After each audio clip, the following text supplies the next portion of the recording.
اللہ رب العالمین کے ہاں سال میں 12 مہینے ہیں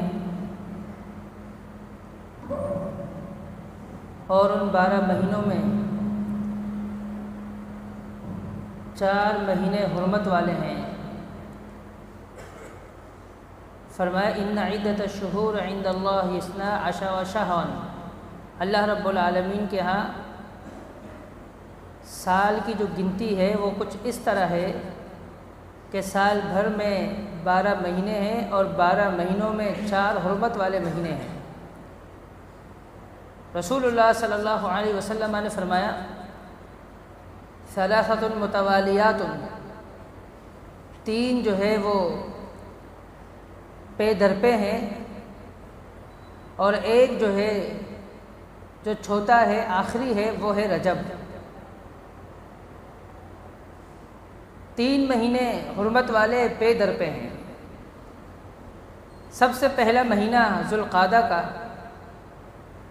اس کے بعد دوسرا مہینہ ذوالحج کا ہے، تیسرا مہینہ محرم الحرام کا ہے، اور چوتھا مہینہ رجب کا ہے۔ 3 مہینے پے در پے، اور ان میں سے 2 مہینے وہ ہیں جو حج کے بھی مہینے ہیں۔ ذوالقعدہ حج کا مہینہ ہے، ذوالحج حج کا مہینہ ہے، محرم الحرام یہ حج کا مہینہ نہیں ہے، لیکن یہ حرمت والا مہینہ ضرور ہے۔ حکمت کیا ہے؟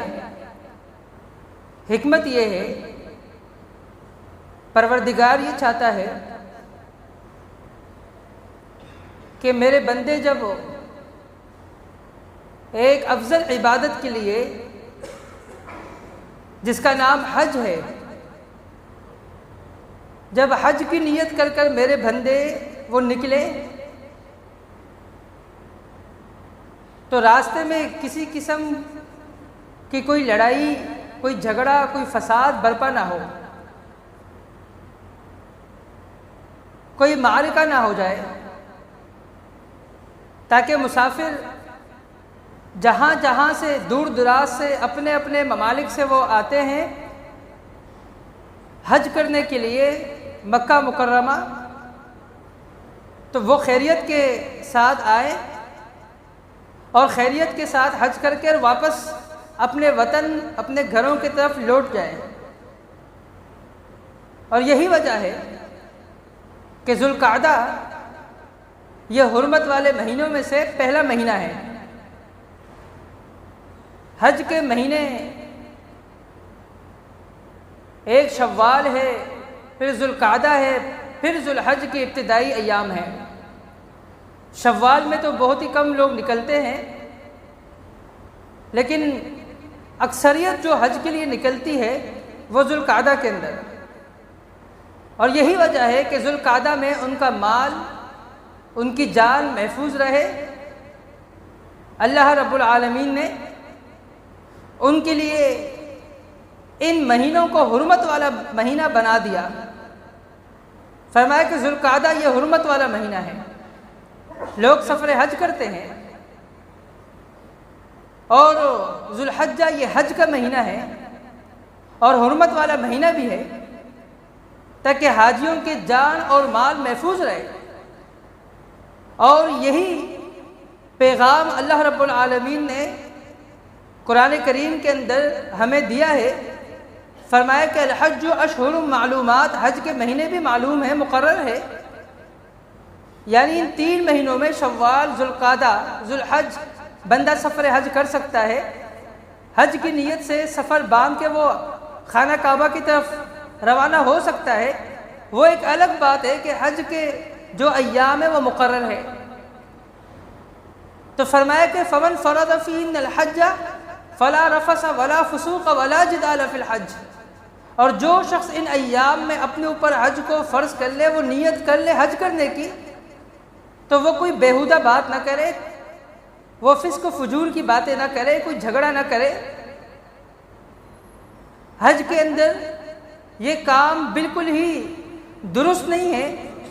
ویسے تو پورا سال ہی بےہودگی یہ جائز نہیں ہے، بیہودہ باتیں کرنا درست نہیں ہے۔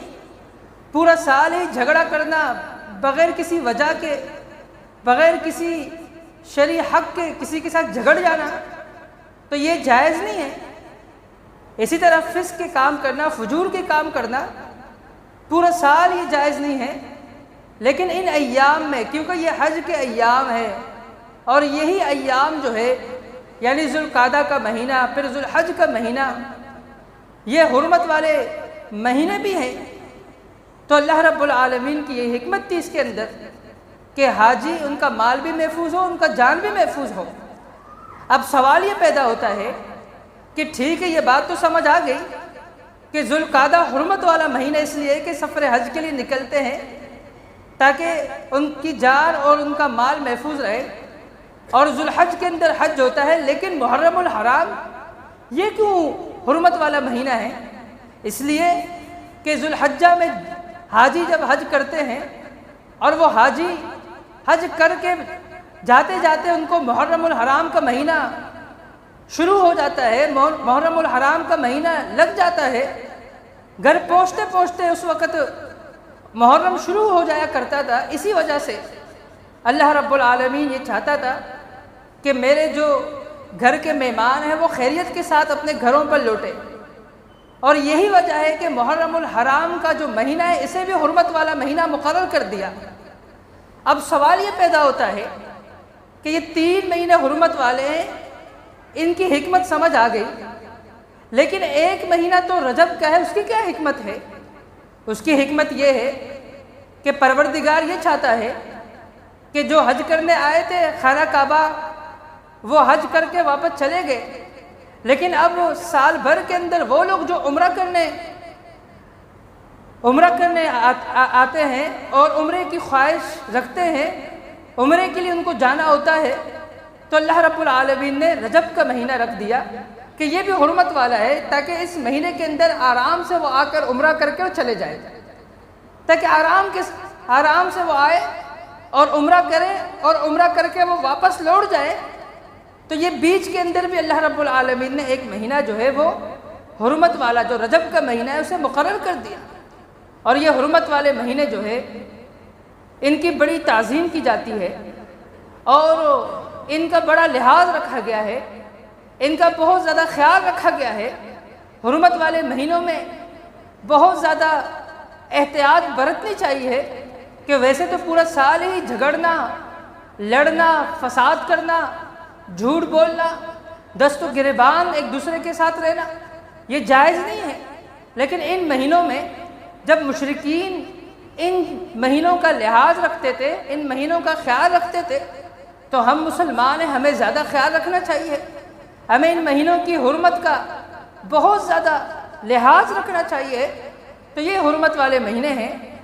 اسی طرح حرمت والے مہینوں کے متعلق اللہ رب العالمین نے فرمایا فَلَا تَظْلِمُوا فِيهِنَّ أَنفُسَكُمْ، اپنے جانوں پر ان مہینوں میں ظلم نہ کرو۔ ویسے تو پورا سال ہی ظلم کرنا منع ہے، اپنے نفسوں پر، اپنے جانوں پر ظلم کرنا حرام ہے، لیکن حرمت والے مہینوں میں بالخصوص منع کیا گیا ہے کہ کوئی ایسا کام نہ کرو جو ظلم کے مترادف ہو، کوئی ایسا عمل نہ کرو جو ظلم کے مترادف ہو، ایسے کاموں سے اپنے آپ کو بچائے رکھو، پرہیز کرو اور اپنے دامن کو ان چیزوں سے محفوظ رکھو۔ تو یہ میرا پروردگار چاہتا ہے، اور میرے پروردگار کی یہ جو ہے خواہش ہے کہ حرمت والے مہینوں کی عزت کی جائے، ان کی تکریم کی جائے، ان کا لحاظ رکھا جائے۔ یسألونک عن الشہر الحرام قتال فیہ قل قتال فیہ کبیر، پیغمبر آپ سے پوچھتے ہیں حرمت والے مہینوں میں لڑنا کیسا ہے؟ کہہ دیجئے قل قتال فیہ کبیر، ان مہینوں میں لڑنا بہت ہی بڑا گناہ ہے، بہت ہی بڑا گناہ ہے۔ الشہر الحرام بالشہر الحرام، فرمایا حرمت والا مہینہ جو ہے تو حرمت والے مہینوں کے بدلے میں، فرمایا والحرمات قصاص، یعنی حرمت والے مہینوں میں آپ دفاع تو کر سکتے ہیں، حملہ نہیں کر سکتے۔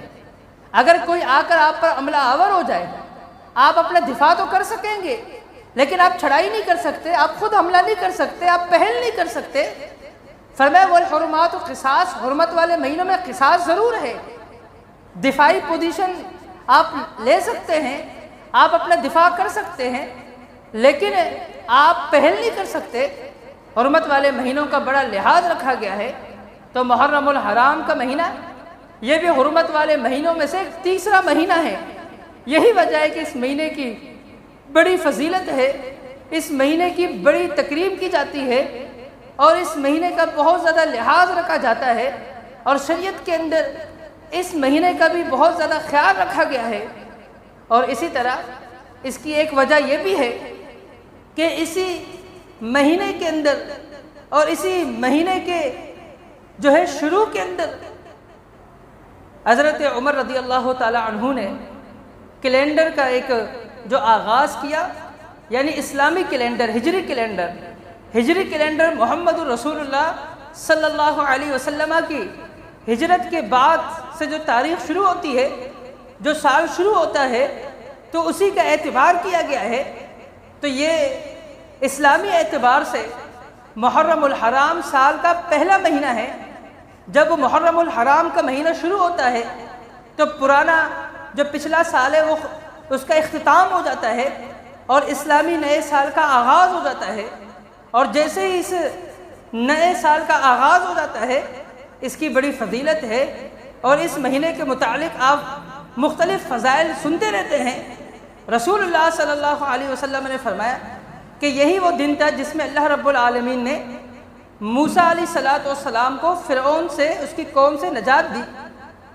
موسیٰ علیہ السلام کے جو قوم تھے وہ روزہ رکھا کرتے تھے۔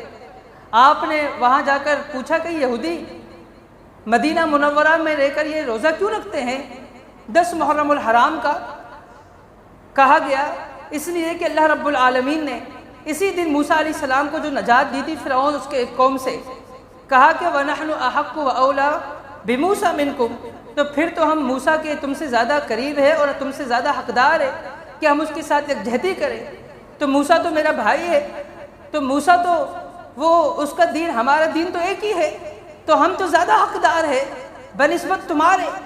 تو اسی وجہ سے اس کی عزت اور بڑھ جاتی ہے کہ یہی وہ دن یعنی 10 محرم الحرام کا دن تھا کہ اللہ رب العالمین نے موسیٰ علیہ السلام کو، اس کی قوم کو فرعون اور اس کے قوم کے ظلم سے نجات عطا فرمایا۔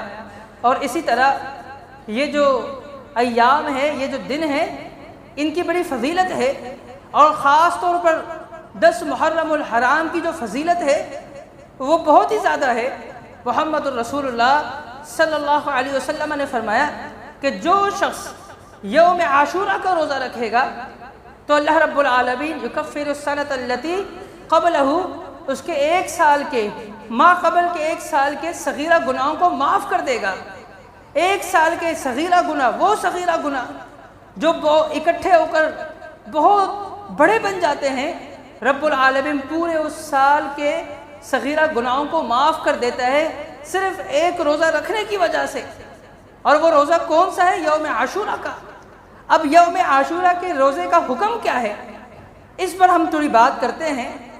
یوم عاشورہ یہ روزہ جو تھا، پہلے شروع اسلام کے اندر یہ روزہ فرض تھا، اور جیسے ہی رمضان المبارک کے روزے فرض ہوئے، رسول اللہ صلی اللہ علیہ وسلم نے فرمایا کہ جو شخص چاہے روزہ رکھے، جو شخص چاہے افطار کرے، یعنی روزہ نہ رکھے۔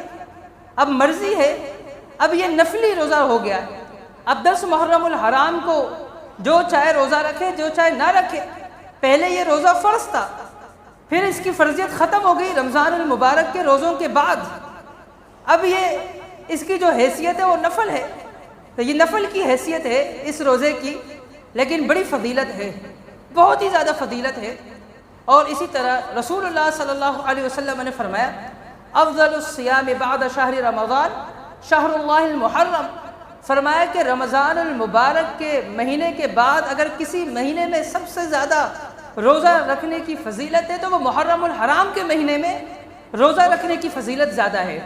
محرم الحرام کے مہینے میں رمضان المبارک کے بعد سب سے زیادہ نفلی جو ہے روزہ رکھنے کی فضیلت ہے، سب سے زیادہ جو ہے اجر ہے، تو سب سے زیادہ اولا یہی ہے کہ بندہ نفلی روزہ جو ہے وہ محرم الحرام کے مہینے میں رکھے، اور جتنے روزے رکھے گا اس مہینے کے اندر اتنی زیادہ اللہ رب العالمین کا قرب حاصل کرے گا، اس کے لیے اتنے ہی فضائل ہے، اور اس کے اعمال کے اندر اتنا ہی اضافہ کر دیا جائے گا، اس کے اعمال کو اتنا وزنی بنایا جائے گا، تو بڑی فضیلت ہے۔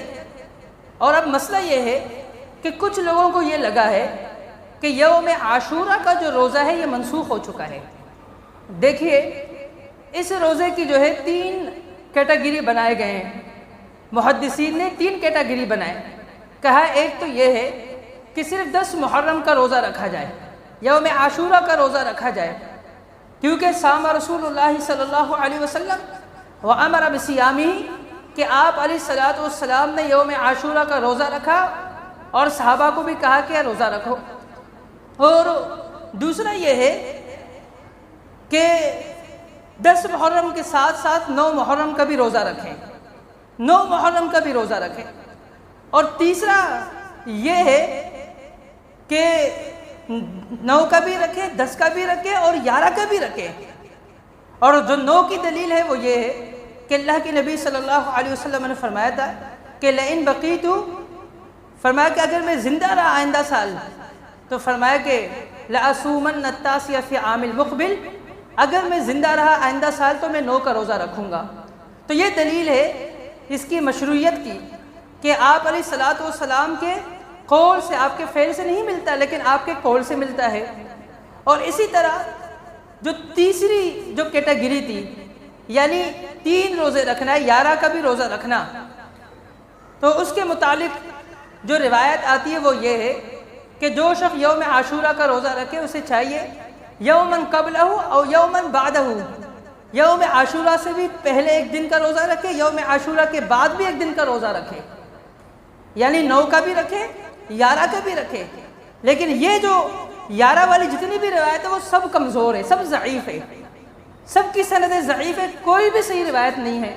جو صحیح روایات ہے وہ جو ہے وہ 9 اور 10۔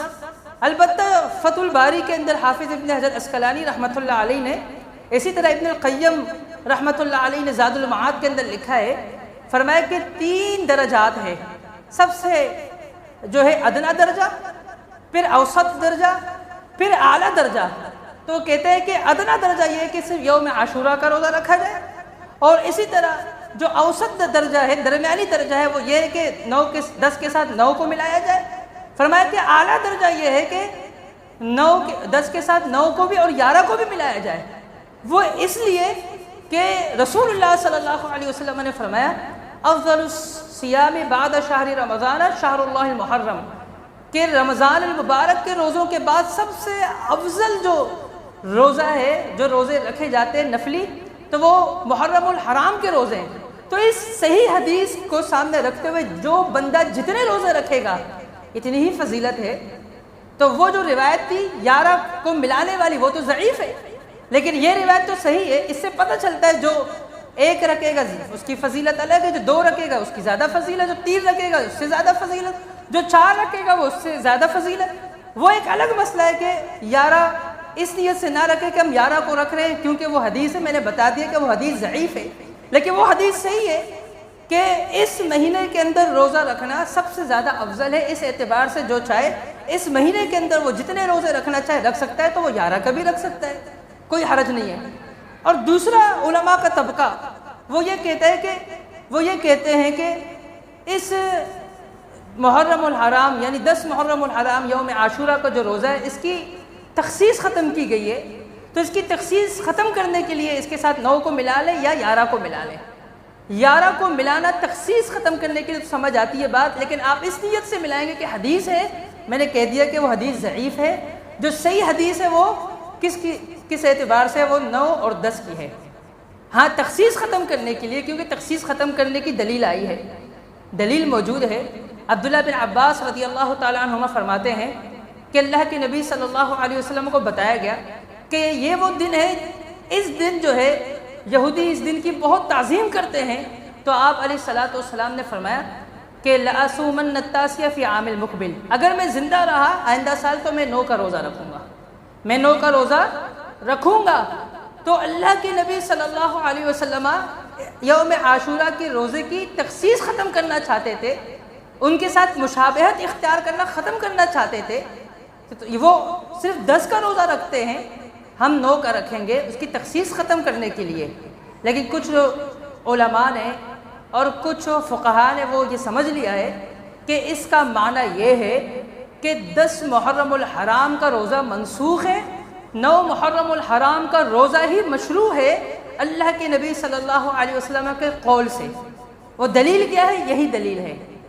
اور ہم کہتے نہیں ایسا نہیں ہے، بلکہ یہ ہے کہ 9 کا بھی رکھوں گا، پھر وہ کہتے ہیں 9 کا بھی رکھوں گا، یہ لفظ یہ ترجمہ کس لفظ کا ہے؟ ہم کہتے ہیں اچھا 9 کا ہی رکھوں گا، یہ ترجمہ کس لفظ کا ہے؟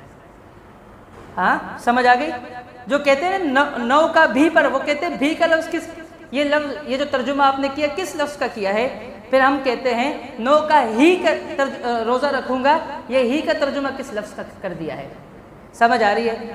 ان کو جو غلط فہمی لگی ہے وہ 2 روایتوں سے، ایک تو اس سے لگی ہے کہ اللہ کے نبی نے فرمایا کہ میں آئندہ سال زندہ رہا 9 کا رکھوں گا، تو اس میں 9 کا ہے، 10 کے تو منع کی تو کوئی دلیل اس میں موجود ہی نہیں ہے، اس کی تخصیص ختم ہو رہی ہے، منع کی تو نہیں ہے کہ 10 کا نہیں رکھوں گا، ایسا تو نہیں کہا۔ اور دوسری جو دلیل ہے جس سے ان کو ایک وسوسہ پیدا ہوا ہے اور جس کی بنیاد پر وہ اس طرف گئے ہیں کہ یوم عاشورہ کا روزہ منسوخ ہے، یوم تاسع یعنی 9 محرم کا روزہ ہی رکھا جائے گا، وہ عبداللہ بن عباس رضی اللہ تعالیٰ عنہ کی ایک روایت کی وجہ سے کہ عبداللہ بن عباس کے پاس ایک شخص آیا، کہنے لگا یوم عاشورہ کا روزہ میں کب رکھوں؟ کہا جب محرم الحرام کا جب 9واں دن ہو، یوم التاسع ہو، 9 محرم ہو، تو آپ کو روزے کی حالت میں ہونا چاہیے، روزے کی حالت میں ہونا چاہیے۔ اب عبداللہ بن عباس رضی اللہ تعالیٰ عنہما کے اس فتوے کو سامنے رکھتے ہوئے کچھ نے یہ سمجھا کہ ان کو کہا کہ 9 کا رکھیں، حالانکہ اس میں انہوں نے 10 کا منع نہیں کیا۔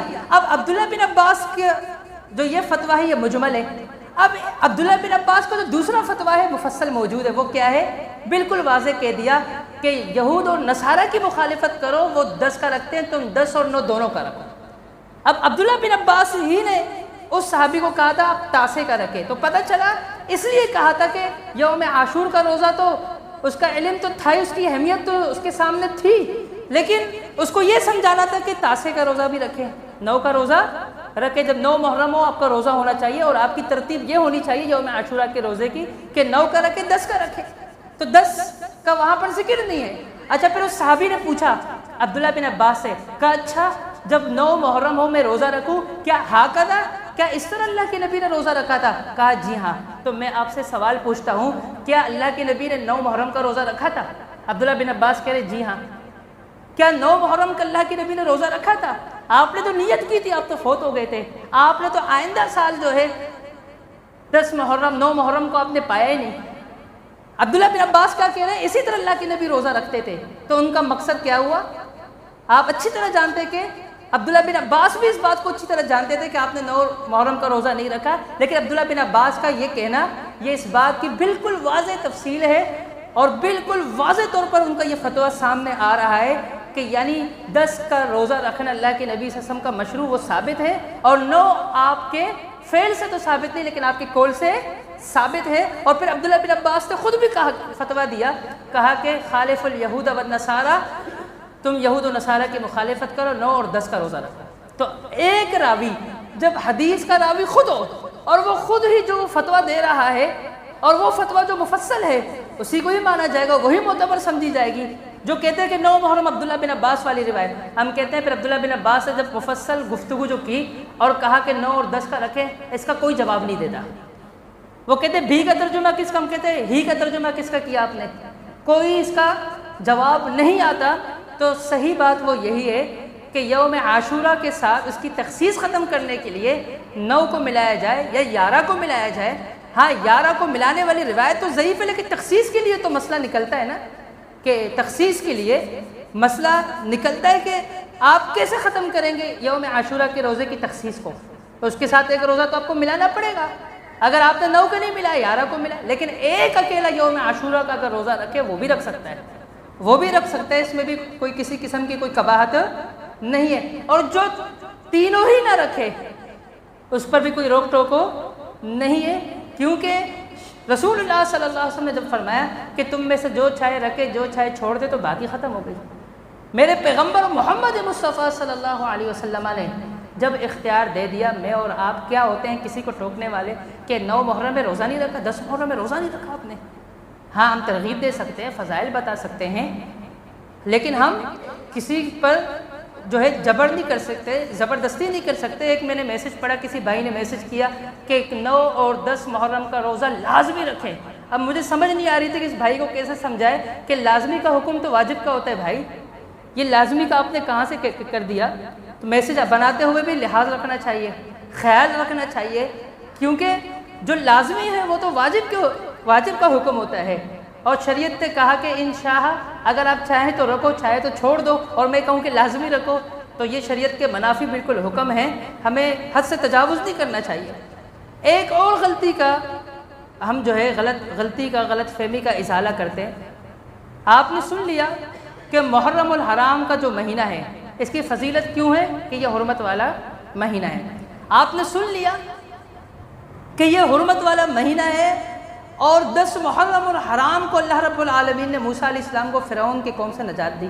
آپ نے سن لیا کہ 10 محرم کا روزہ رکھنے سے 1 سال کے گناہ معاف ہوتے، اصل روزہ یوم عاشوراء کا ہی ہے۔